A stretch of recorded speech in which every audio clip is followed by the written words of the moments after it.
Assalamualaikum warahmatullahi wabarakatuh. Selamat datang di Fadilah Sholawat TV channel. Jangan lupa untuk like, subscribe, dan aktifkan loncengnya agar senantiasa mendapatkan tausiah-tausiah terbaru dari channel kami. Marilah kita simak videonya sekarang. Allah Subhanahu wa taala menurunkan Al-Quran untuk menjaminkan kebahagiaan. Taha ma anzalna 'alaikal Qur'ana litashqa. Kami tidak menurunkan Al-Quran untuk penderitaan atau kesusahan atau keburukan, justru sebaliknya menjaminkan kebahagiaan dan keselamatan dunia akhirat. Allah Subhanahu wa taala sudah menjaminkan Al-Quran itu mulia. Pertanyaannya, apa yang kita dapat dari kemuliaan Al-Quran? Allah Subhanahu wa taala berfirman di suratul Waqi'ah, innahu laqur'anun karim, ayat 77. Al-Quran sungguh sangat mulia.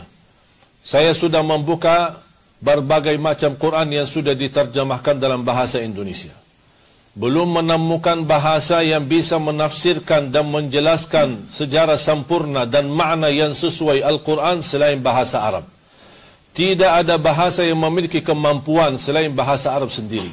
Bahasa Indonesia, bahasa Inggris hanya mampu menerjemahkan saja, tapi tidak memberikan terjemahan yang sempurna. Innahu laqur'anun karim, dalam segala bahasa, sungguh Al-Quran mulia, Al-Quran sangat mulia, Al-Quran itu mulia. Pertanyaannya, kalau Al-Quran itu mulia, buat kita apa?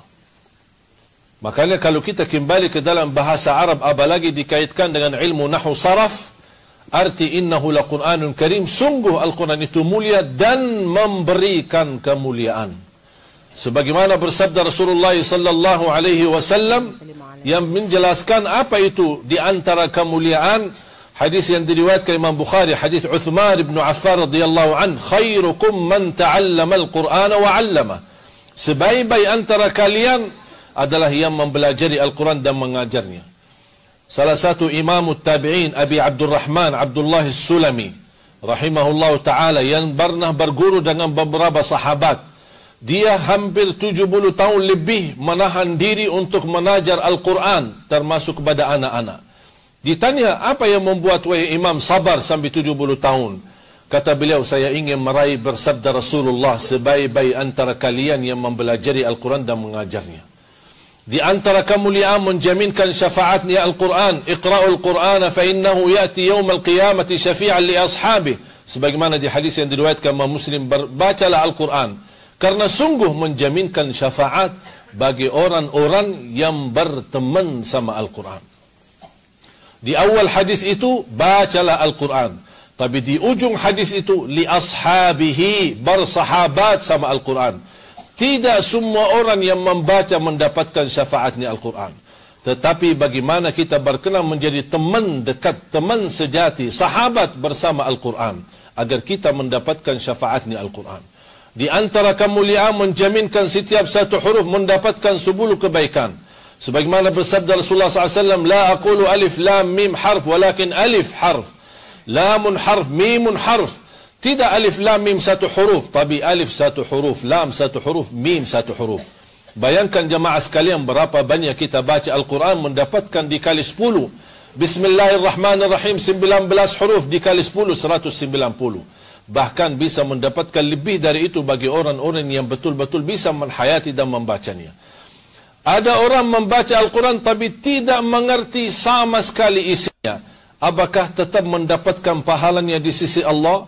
Apakah boleh dia mengkhatam Al-Quran walaupun tidak mengerti sama sekali isi Al-Quran? Boleh, dan menjaminkan setiap satu huruf 10 kebaikan. Semakin kita menghayati, semakin kita merasakan, semakin kita menikmati, akan semakin lebih besar pahala kita di sisi Allah Subhanahu wa taala. Artinya standar minimal bagi orang yang tidak mengerti sama sekali tidak akan merugi dalam setiap membaca, dia mendapatkan setiap satu huruf 10 kebaikan. Sebagaimana kita melihat perjuangan para imam, para alim ulama, para salihin, ketika mereka mengkhatamkan Al-Quran sebanyak-banyaknya. Kalau Rasul kita sallallahu alaihi wasallam mengkhatam Al-Quran seminggu sekali, mulai hari Sabtu, khatam hari Jumat. Ulama menyebutkan wirdun Nabi atau hizbun Nabi sallallahu alaihi wasallam. Itu namanya wirid. Jadi kita boleh masing-masing memiliki wirid sesuai kemampuan. Ada yang mampu khatam satu juz satu hari, atau bisa dibagikan. Kalau tidak bisa sekaligus, bisa dibagikan. Pagi hari sekian berapa halaman, siang hari beberapa halaman, sore hari beberapa halaman, nanti malam hari ditutupi dengan beberapa halaman agar kita mendapatkan satu juz. Paling tidak jangan lewat satu hari tidak membaca Al-Quran. Paling tidak jagalah amalan-amalan yang sudah dibersabdakan oleh Rasulullah SAW. Contoh, ayat Al-Kursi setiap habis salat fardu dan ketika mau tidur. Sebagaimana bersabda Rasulullah sallallahu alaihi wasallam, "Man qara'a ayat al-kursi dubura kulli salat, laisa bainahu wa bainal jannati illa an yamut." Barang siapa yang membaca ayat al-kursi habis setiap salat fardu, tidak ada sesuatu yang menghalanginya, menjaminkan dia masuk surga kecuali menunggu dia mati. Cuma ayat al-kursi satu ayat. Dan juga ketika mau tidur akan dilindungi oleh Allah dari godaan syaitan, termasuk dari mimpi buruk kalau orang-orang rutin membaca ayat Al-Kursi di setiap tidurnya. Di antara surah-surah yang dibacakan Rasulullah SAW secara rutin adalah suratul Sajadah dan surat Al-Mulk Tabarak setiap mau tidur. Dan ini dirutinkan oleh Rasulullah SAW. Dan suratul Sajadah cuma 30 ayat dan surat Tabarak Al-Mulk 30 ayat. Bagi orang yang lancar bacaannya tidak sampai 12 minit, tapi mendapatkan keselamatan dan jaminan selamat dari siksa kubur dan fitnah kubur. Sebagaimana bersabda Rasulullah SAW, 30 ayat syafa'at li sahibiha min adabil qabr. Ada di dalam Al-Quran surat isinya 30 ayat yang telah melamatkan orang itu selamat dari siksa dan fitnah kubur. Itulah surat Tabarak Al-Mulk. Makanya jamaah sekalian, ayat-ayat yang kita baca, walaupun kita tidak mampu menghayati, jangan membuat syaitan untuk membodohi kita agar tidak membaca Al-Quran. Baca walaupun belum mengerti. Baca walaupun belum bisa begitu fasih dan lancar. Ada yang merasa mungkin kekhawatiran, daripada saya salah baca, mendingan tidak usah baca. Itu bisikan syaitan.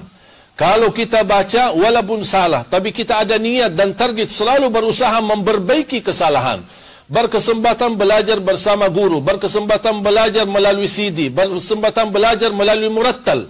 Walaupun upaya dan ikhtiar kita belajar maksimal, tapi masih bacaan kita belum maksimal, jangan khawatir. Karena sudah dijaminkan kita tidak sia-sia berjuangan kita dan tetap mendapatkan pahala di sisi Allah. Sebagaimana bersabda Rasulullah sallallahu alaihi wasallam, "Walladhi yaqra'ul Qur'ana wa yatata'ta'u fi wa huwa alaihi syaq lahu ajran." Barang siapa yang membaca Al-Quran dan menghadapi kesulitan dan kesusahan dalam membacanya, bukan dosa yang dia dapat, justru dia dapat dua pahala.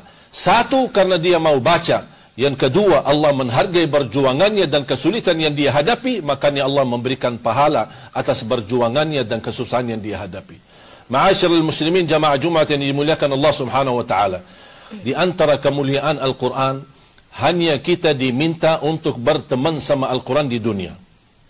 Kira-kira apa yang akan dibalas? Kita hanya dalam masa hidup kita di dunia berkenan menjadi teman dekat sama Al-Quran. Akan dibalas apa? Al-Quran akan menemani kita di dunia. Al-Quran akan menemani kita di saat sakratul maut. Al-Quran akan menemani kita saat kita dikuburkan. Al-Quran akan menemani kita saat dibangkitkan hari kiamat. Al-Quran akan menemani kita saat dihisab. Akan Al-Quran menemani kita saat kita jalan di atas sirat. Akan Al-Quran menemani kita sampai di depan pintu surga. Apakah sampai di situ saja dan dia tinggalkan? Tidak. Bahkan akan menemani kita sampai masuk surga. Begitu saja? Tidak. Masih berkenan menemani kita sampai dinaikkan ke derajat yang tertinggi di surga Allah Subhanahu wa taala. Juga berapa banyak balasan-balasan Al-Quran untuk kita yang hanya kita ditugaskan dan diminta untuk berteman sama Al-Quran di dunia. Rasulullah sallallahu alaihi wasallam bagi orang ahlul Quran akan ketika masuk surga, dia diperintahkan di dalam surga, bacalah sebagaimana kamu baca di dunia.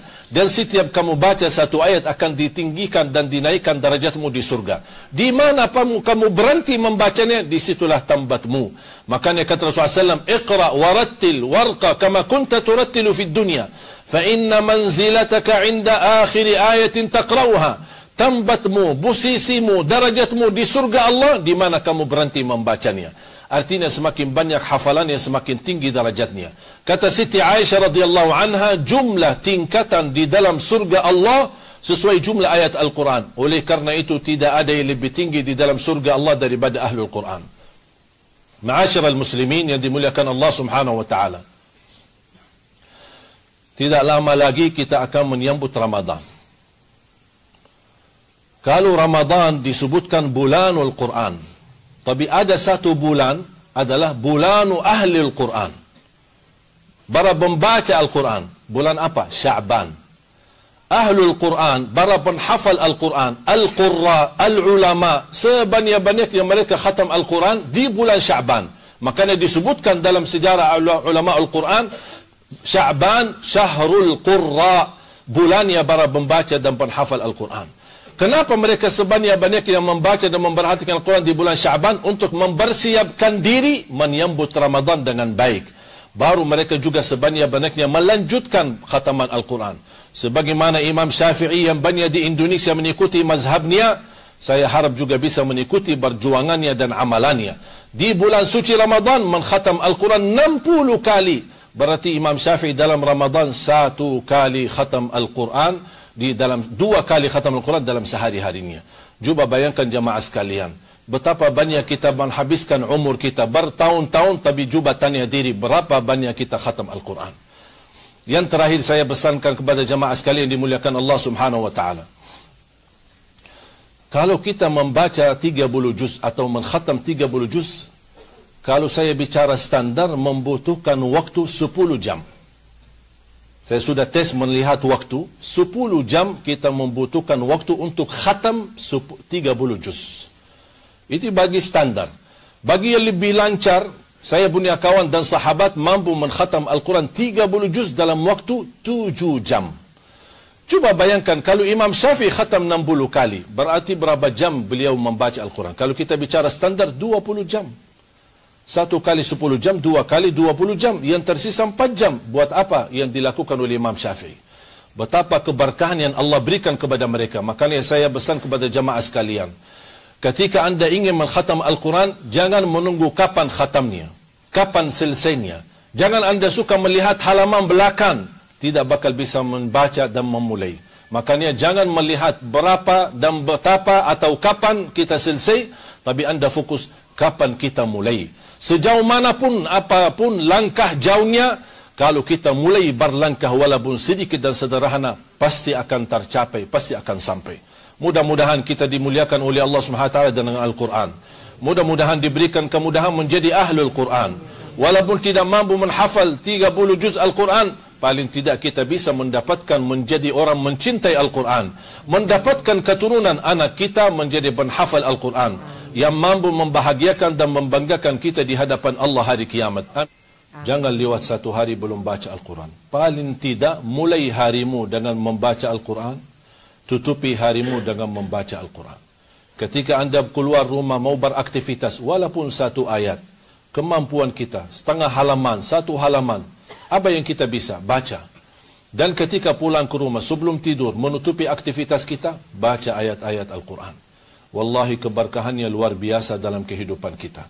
Akan terasa berkah waktu, berkah umur kita, berkah rizki kita, berkah keluarga kita, berkah keturunan kita, bahkan hajat kita insyaAllah menjadi orang yang terkabul doanya dan hajatnya. Ma'asyara muslimin yang dimuliakan Allah subhanahu wa ta'ala, salah satu amalan yang terbaik dan termulia di hari Jumat adalah sebanyak-banyaknya bersalawat kepada Nabi Muhammad sallallahu alaihi wasallam. Sebagaimana hadis yang sahih di Sahih At-Targhib wa At-Tarhib, Rasulullah sallallahu alaihi wasallam bersabda, "Akthiru alayya min as-salati yawm al-jum'ah, fa inna salata ummati yawm al-jum'ati ma'rudatun alayya, fa inna salata ummati ma'rudatun alayya fi kulli yawmi jum'ah, faman kana aktharuhum alayya salatan kana aqrabuhum minni manzilah." Sebanyak-banyaknya bersalawat kepadaku di hari Jumaat. Karena keistimewaan di hari Jumaat, kata Rasulullah SAW, setiap orang dari umatku bersalawat kepadaku di hari Jumaat, akan Allah memperlihatkan, Allah tunjukkan kepada Nabi Muhammad, ini salawat umatmu untukmu ya Rasulullah di hari Jumaat. Jadi setiap hari Jumat Allah memberikan kesempatan bagi Rasulullah SAW untuk memperlihatkan atau dilihatkan untuk sebanyak-banyaknya umatnya bersalat kepada beliau. Kata Rasulullah SAW di ujung hadis ini, barang siapa yang banyak salawat kepadaku di hari Jumat itu, dia akan menjadi yang terdekat kepadaku. Saya yakin tidak ada di antara kita yang mencintai Nabi Muhammad tidak ingin menjadi orang terdekat kepada Nabi Muhammad sallallahu alaihi wasallam. Dekat di majlisnya, dekat di hadapannya, dekat bersamanya, apalagi di dalam surganya Allah Subhanahu wa taala. Ini kesempatan sebanyak-banyaknya kita membaca salawat kepada Nabi Muhammad sallallahu alaihi wasallam. Baki Sayyiduna boleh, tidak baki Sayyiduna boleh, yang panjang boleh, yang pendek boleh, mana yang kita bisa, mana yang kita hafal silahkan dilakukan. Dan kalau saya melihat sebanyak-banyaknya salawat berbagai macam, saya memilih yang terbaik, yang tersempurna, yang langsung disetujui oleh Rasulullah SAW adalah salawat Ibrahimiyah yang kita baca di dalam salawat atau di dalam salat kita. Allahumma salli ala Muhammad wa ala ali Muhammad kama sallaita ala Ibrahim wa ala ali Ibrahim sampai akhir innaka Hamidum Majid. Kenapa ini yang terbaik dan yang tersempurna? Karena langsung disetujui oleh Rasulullah sallallahu alaihi wasallam. Ma'asyiral muslimin yang dimuliakan Allah Subhanahu wa taala, perhatian ketika muazzin. Saya memperhatikan tadi pas muazzin kumandangkan azan, di sini nampaknya kebiasaan azan satu. Dan banyak jamaah yang datang belakangan menunggu berdiri sambil selesai azan baru melaksanakan sunnahnya atau sunnah qabliyahnya. Sunnah mendengar azan itu hukumnya sunnah. Mendengar khatib berkhutbah hukumnya wajib. Yang diutamakan dalam hal itu, dalam kondisi itu, yang wajib daripada yang sunnah. Maksudnya apa? Ketika anda masuk dan muazzin sedang kumandang azan, jangan tunggu. Segera laksanakan sunnah qabliyahmu, kemudian biar anda bisa mengikut dan mendengar khutbah dari awal sampai akhir.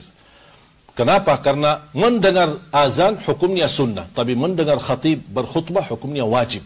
Dan kita tahu dalam fikih yang wajib lebih utama daripada sunnah. Itu hanya ingin menyampaikan, semoga insyaAllah bermanfaat. Allahumma inna nas'aluka al-'afwa wal-'afiyah wal-mu'afata ad-da'ima fi ad-din wad-dunya wal-akhirah. Allahumma ighfir lil muslimina wal muslimat wal mu'minina wal mu'minat al-ahya'i minhum wal amwat. Ya Allah, berikan kepada kami kemudahan dalam segala urusan. Berikan kepada kami petunjuk kepada jalan yang lurus. Hidupkanlah kami dalam keadaan iman. Wafatkanlah kami dalam keadaan Islam.